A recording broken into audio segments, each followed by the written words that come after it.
everyone, it's Nicole for Simon Says Stamp, and today I'm sharing a custom stamped background using components from the August 2018 card kit called MANDY'S Flowers.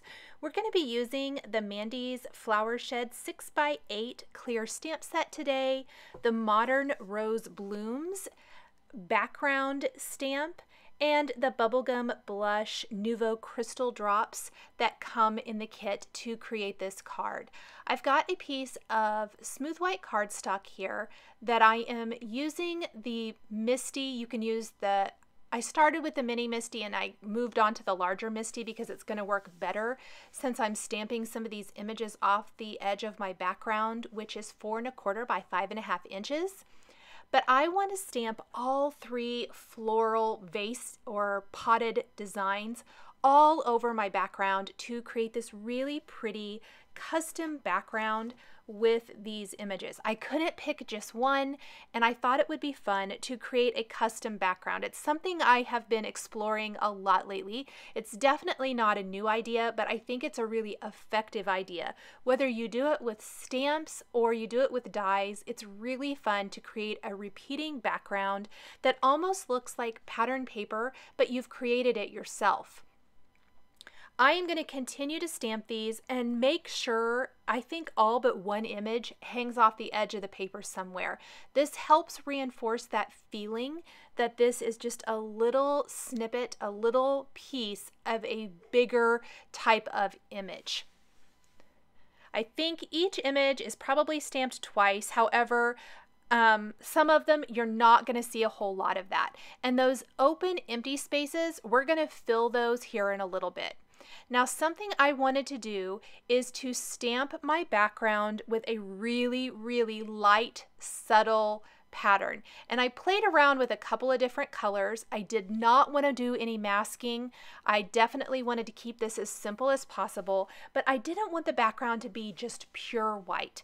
And one of my favorite things to do is to take a really light ink. In this case, we're going to use the Simon Says Stamp Sea Glass ink. This is a really pretty light blue. It's almost a minty light blue, very, very faint. You can tell the background isn't completely white anymore, but it's not going to be overpowering. And this was a really great way to use this background image to fill in that background area, but you're still going to be able to cover it up because it's not a dark ink. If it really bothers you and you're maybe going to use some lighter colors of markers, you could always create masks before you do this if you want to, but if at all possible, I always try to just eliminate that step because I don't really love fussy cutting all that much, and it worked perfectly, especially when coloring with Copic markers. You are not going to be able to tell that you stamped over the entire background with that background stamp. Next, I'm going to color everything in with Copic markers. Just pretty simple coloring here. I'm going to repeat it for the images that are the same. So there's 2 of this particular image on my background. I'm going to color both of those exactly the same to kind of cut down on the guesswork here. Got some pretty yellow flowers, a couple of different shades of green going on for the greenery coming up out of this plant. I think it adds visual interest, but I did try to keep everything kind of fresh in the peachy pinks, yellows, aquas kind of color combination, and then pull in some neutrals with the galvanized kind of vases or the terracotta looking vases, depending on the color combination. And all of those can be found at the top left corner of your screen. So if you're wondering exactly which Copic markers I use to color each particular area, that is where you can find that. The yellow reds really make for creating a great little terracotta type of look. And I went over it several times to get that exactly the way I wanted to. The neutrals kind of help balance everything out in this design. We've got some beautiful pinks and kind of rose peachy reds, yellows, the mints, the greens, all of that going on. And that's going to just help balance everything out really, really nicely. I wanted the Farm Fresh jar to look like it was one of those tinted ball glass jars that's kind of that aqua tint. We're using some blue greens here in blue green 10 and blue green 13 to color in this jar and give it that really fun Farm Fresh look like it says. And then of course the galvanized metal vase that I was talking about, that's kind of what I was going for with some cool grays. You can always pull in some colorless blender when you're done to give some lighter areas, which is one of my favorite little things to do. I think that would have probably even been cool on the quote-unquote terracotta planters if you wanted to do that as well, to give it some distressing. But I went over this mostly with just two colors. I did pull in a little cool gray 3 there at the end to help blend it a little bit nicer before grabbing my colorless blender, which is not actually a blender. It's going to just move that color out and away. And I'm going to do that for both of these. And you can see as the blender soaks into the paper, it's going to lighten some areas. I did some little lines. I did some little just little spots, and then I'm going to let that do its thing. Next, the beautiful like tulips, it looks like, that are in this ball glass jar, I'm going to do in some really pretty kind of peachy pinky red colors. This is R000, R30, and R32.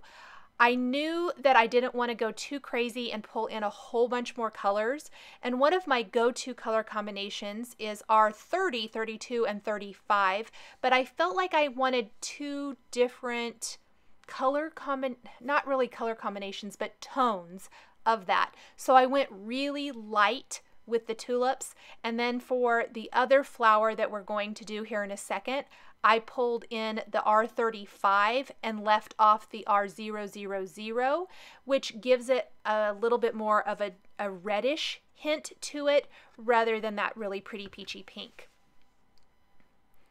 And I like that. It keeps it in the same color family, but yet gives it a little bit different look. And I went over these several times trying to get the color combination exactly the way I wanted. Going back in with R32 to darken up some little areas. I really love this color combination with the blue-green of the jar. I think it's super, super pretty. And then of course we want to do something with the greenery. I kept that pretty simple. The same greenery colors that I used for the other planter, I'm going to use here. This time yellow green 21 and 25, and then the little sprigs coming out that really aren't an outline. I just traced them with my G09 marker for that little added bit of color. When we're completely done with this background, we're going to take the Bubblegum Blush Nouveau Crystal Drops that come in the kit and add some little droplets to the end of these sprigs to add some fun interest to the card. So there are those nice green little things, sprigs coming out. Let's move on to the leaves for the final flower. Again, we're going to use G00, 02, and 09. This is that minty color. I think it matches the background we stamped. It matches the Farm Fresh jar. So super pretty. And then we're going to do a nice base color of R30, and this time R35 and R32. And you can see that R35 immediately boosts that color up with more of a reddish feel to it, but not bright, bright red. And this really gives a nice balanced look to the whole design. Gives you a visual triangle as well, where we go from this over here to the lighter pink to the darker pink again down at the bottom. But it's still, they're still in the same color family, so it just provides that beautiful visual triangle. So we'll go ahead and finish the last one exactly the same. And then, as I mentioned at the beginning of the video, we want to fill in some of those quote-unquote white areas. Yes, there's the Modern Roses background in the back, but I want to take the hearts from the MANDY'S Flower Shed stamp set and stamp these with the Rosy Cheeks Simon Says stamp ink and fill in some of those areas. It just adds that beautiful little pop of color. Again, helps fill in some of those areas, especially with this nice pinky color that matches what else we have going on that we colored.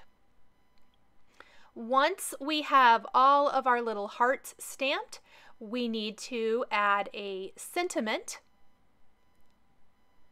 and also place this on a card base. I've got a top fold card base here that I'm going to put adhesive on and then simply press that down in place, and it's going to fill the entire front of my card.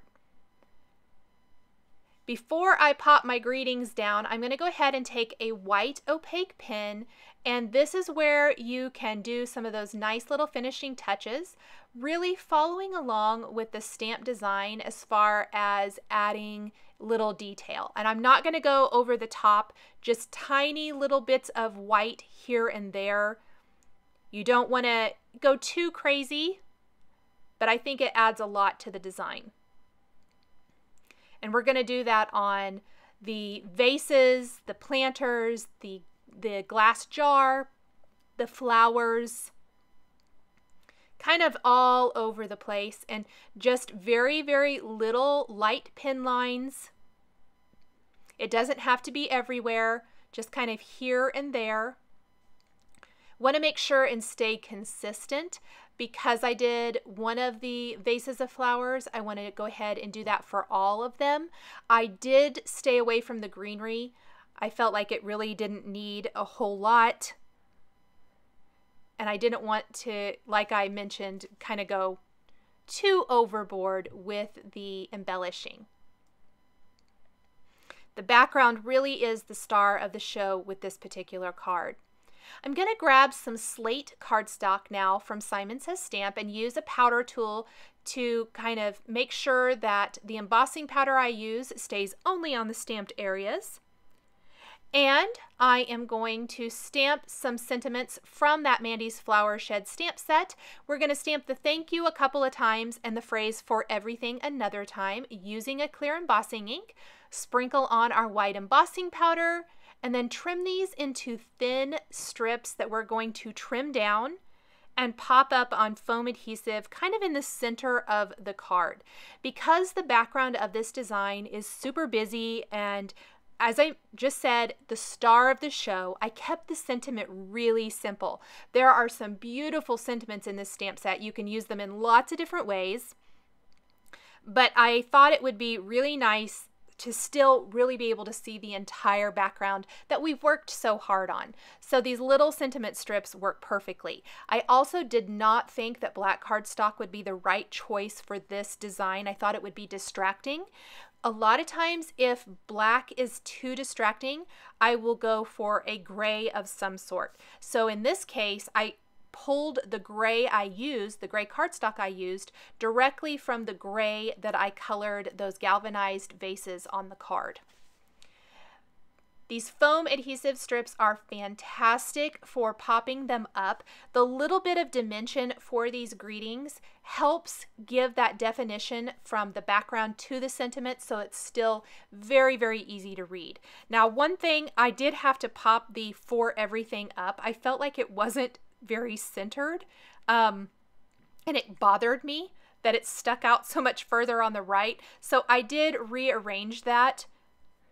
I had to be kind of careful because I did not want to tear my background, and I just simply grabbed these little scraps of strips, and I'm going to pop this back down in place, but visually it worked a lot better for me, centered a little bit better underneath the thank you. So it's thank you for everything. I think this card would work for lots of different gratitude type of occasions. The final thing we're going to do is take this awesome little miniature Nouveau Crystal Drops in Bubblegum Blush that comes in the August kit. I love these little minis. If you haven't had a chance to try out the Nouveau Crystal Drops, this is a fantastic opportunity to do so.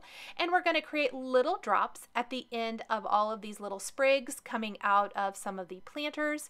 It adds, again, a nice little pop of color and a little bit of embellishment, a little bit of dimension on what is really a fairly flat card design other than the dimensional greetings that we've popped up on the strips there. I did go back and grab my white pen, add some little white highlights to the hearts, and that will finish up this custom stamped background card featuring components from the August 2018 Simon Says Stamp Card Kit, Mandy's Flowers. Thank you guys for joining me today, and we'll see you next time.